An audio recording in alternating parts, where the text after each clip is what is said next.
this is QMET Group 5, and our research topic would be how does screen time used before bedtime affects sleep. Our flow of presentation: first we have introduction, next is the review of related literature, third part is methodology, fourth part is data presentation and analysis, and lastly, the conclusion.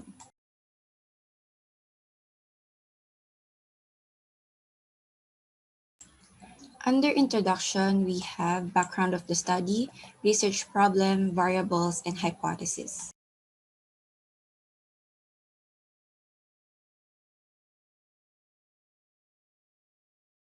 Under the background of the study, some college students across the world must have underestimated the importance of having a good sleep. Screen time usage among college students are highly prioritized for their school activities and requirements. Also, it makes them stay connected with their classmates and professors in this pandemic state. On the other half, sleep deficiency is a common health risk in this generation that continues to increase per year with the adjustments of technological advancements with the daily usage of electronic devices. Electronic devices or gadgets become essential to students, especially for their schoolworks and for some leisure time.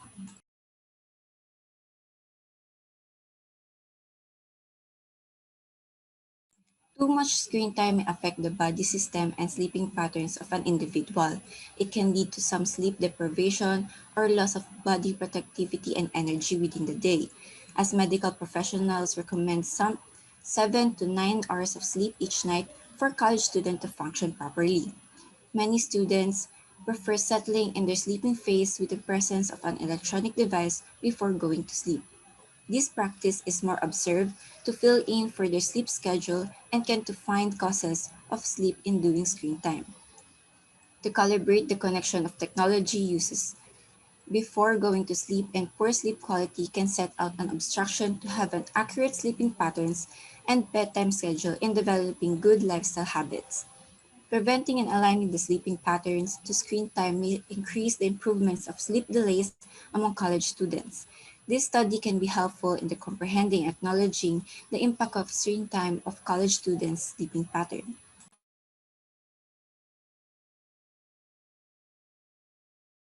Next is the research problem. The researchers calibrate the idea to produce the research topic of how the screen time used before bedtime affects sleep.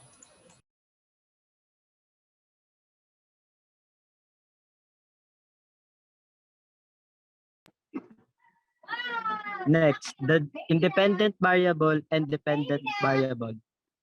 What is dependent variable? The dependent variable is the condition that you can change in an experiment. It is the variable you control. It is called independent because its value does not depend and not affected by state of any other variable in the experiment. The independent variable in the research amount of time using your phone before bed. Next, the dependent variable. What is dependent variable? The dependent variable is the condition that you can measure in an experiment. You are assessing how it responds to a change independent variable. So you can think of it as depending on the independent variable. The dependent variable, number of hours of sleep. Next, hypothesis. If you often use your phone before bed, then the number of hours of sleep decrease.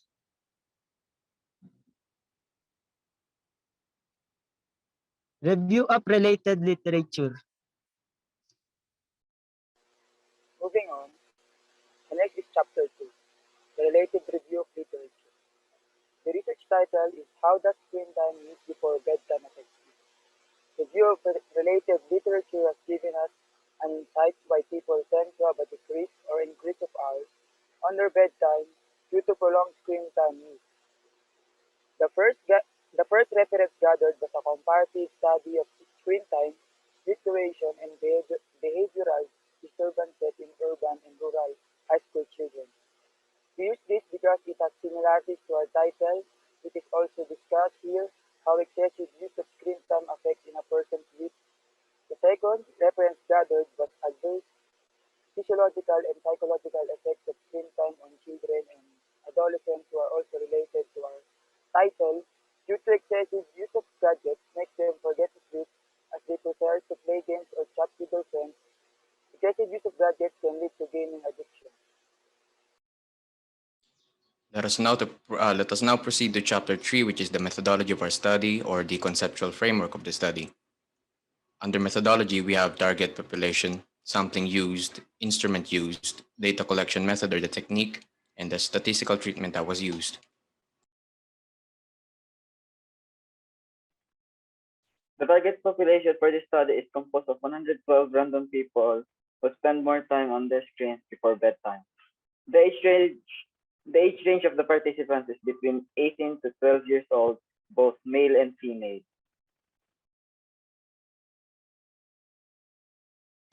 Sampling used. The research used random sampling for this study. The population for this study comprised all individuals who spend excessive time looking on their screens before bedtime.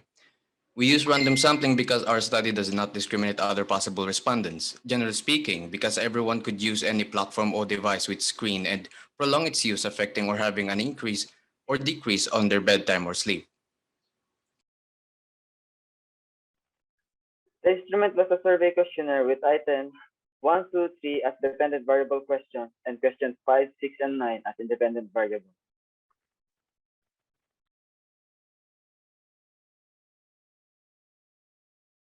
The data collection method or the technique that we used would be the survey method. The link was sent for the survey questionnaire to each respondent for the study. The data collection method or technique that was used for the data gathering would be through the use of the survey questionnaire. And to be specific, we have used social media platform to disseminate the link to our survey questionnaire.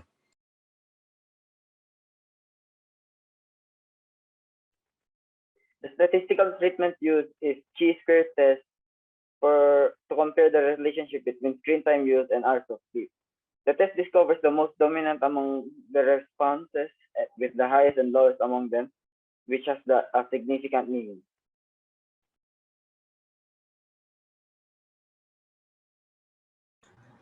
So next is the data presentation and analysis.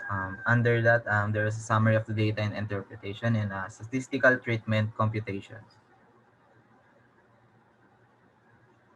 Each question was tabulated with the corresponding results and interpretations.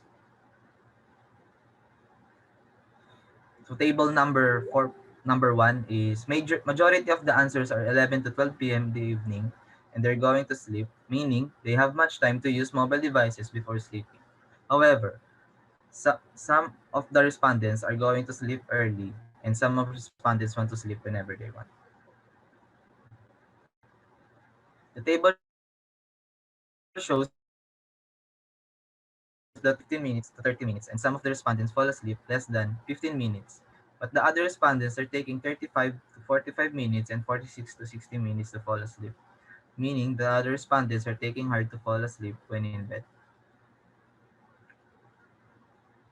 Table 3. The table shows that the hours of sleep of the respondents are 6 hours, 7 hours, and 8 hours, meaning they're taking numbers of hours of sleep, which is good, and the usual time we need is 7 to 8 hours of sleep. Table 4 shows that the 70% of the respondents are watch social media in their mobile devices before they sleep, meaning there are a higher chance that's why they take so much time to sleep in bed. It indicates that they were not the same when it comes of the social activities. Table 5. The table shows that 89% of the respondents are always use their smartphone at bedtime, meaning it shows that the most of them are spending so much time in screen time. Table 6. The table shows that 37% of the respondents are almost every day awakened by their mobile devices at night, and some of the respondents are occasionally awakened by their mobile phones. Table 7. The table shows that the silence mode of their phone helps them to get a good sleep. Table 8. The table shows some of respondents are using their smartphone while charging, and some of respondents are not using their smartphones while charging, meaning the respondents want to enjoy their time on their smartphones and some of them are want to take a break. Table 9.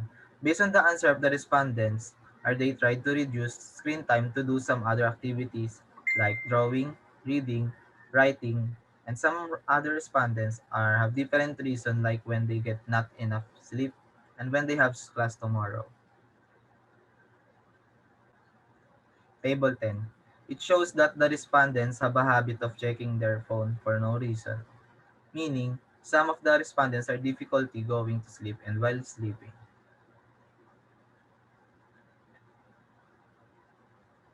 Okay, let's proceed to the statistical treatment computation using Geisker test. As disclosed in the table 8.44, the computed value, the p-value were 0.97140, and the decision were accept. Therefore, there is a significant relationship between the hour of sleep of the respondents toward using phone at bedtime. As disclosed in the table 1.83, the computed value, the p-value were 0.93446, and the decision were reject.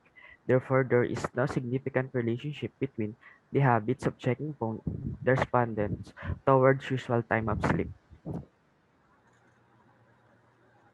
As disclosed in the table 3.11, the computed value, the p-value were 0.37428, and the decision were reject.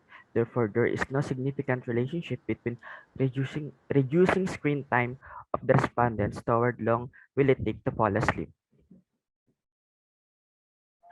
As disclosed in the table 0.01, the computed value, the p-value were 0.99446, and the decision were reject. Therefore, there is no significant relationship between checking phone for no reason while catching up some sleep and activities usually do before to sleep. Here's the observed values. The observed values must come from the answers of the respondents. The expected counts or expected values. The expected values formula equals row total minus column or divided by table total. Our degree of freedom is 3 and the formula is row minus 1 times column minus 1. So 2 minus 1 times 4 minus 1 is equals to 3. Our formula for the chi-square, x squared minus summation, my observed values minus expected values raised to 2 over expected value.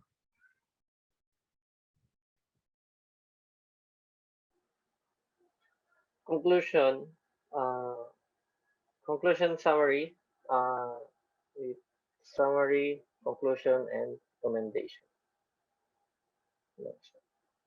Summary contains research main points presented in the data presentation and analysis. To summarize the research work, the study shows that the majority of respondents tend to spend more time on their phones at night that distracts them or keeps them occupied throughout the night.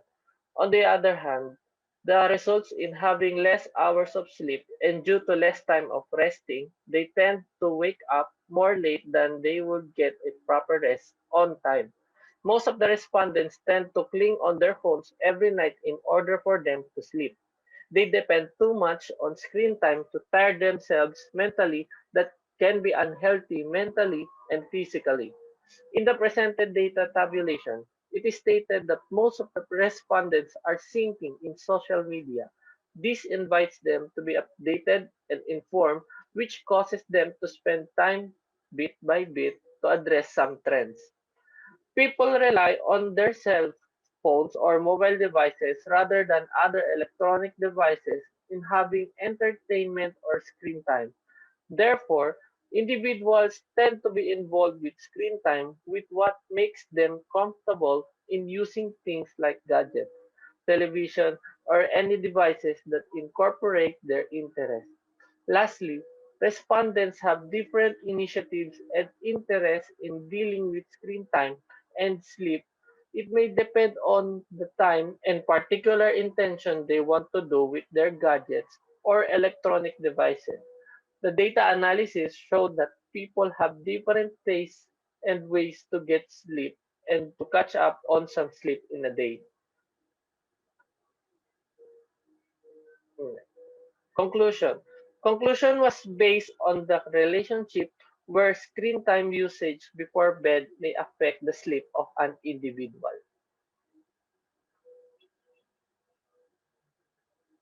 Based on the research study, how does screen time use before bedtime affect sleep? The researchers concluded that having too much screen time can lead to sleep deprivation or having irregularities to their body clock that can lead to the respondent's lack of performance in his or her life, and it can weaken the immune system that may lead to some serious sickness.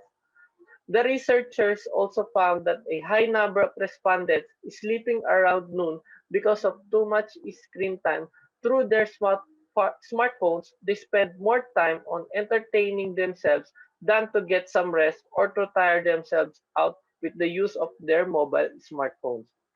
All things considered, too much screen time can affect the sleep of an individual depending on the duration of gadget or device usage.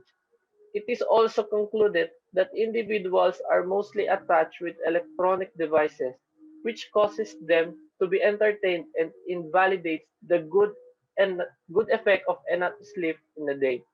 This can also be connected to some health factors that arise with the excessive usage of gadgets before going to sleep or after sleeping. Recommendation. It is based on the results of the research, conclusion, and the indication of the specific data interpretation.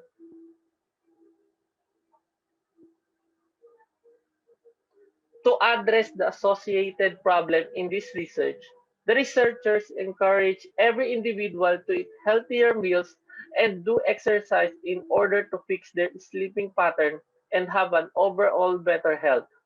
Also, it is advised to have less screen time when going to bed and always have some free time to relax or meditate in order to have an easier way to sleep. The researchers also recommend having or visiting a doctor for your health so that you can be advised in trying sleeping pills or antidepressant medicines in order to have a more optimal and quick way to sleep to fully rest the body. Medical consultation is also a good solution in case of insomnia or having a hard time to fall asleep and get rest. Researchers also suggest engaging more in physical activities to tire up the body and also to lessen screen time before going to bed. This can be a good practice on preventing health risks that can be caused by too much screen time and radiation. And that's all for our presentation. Thank you.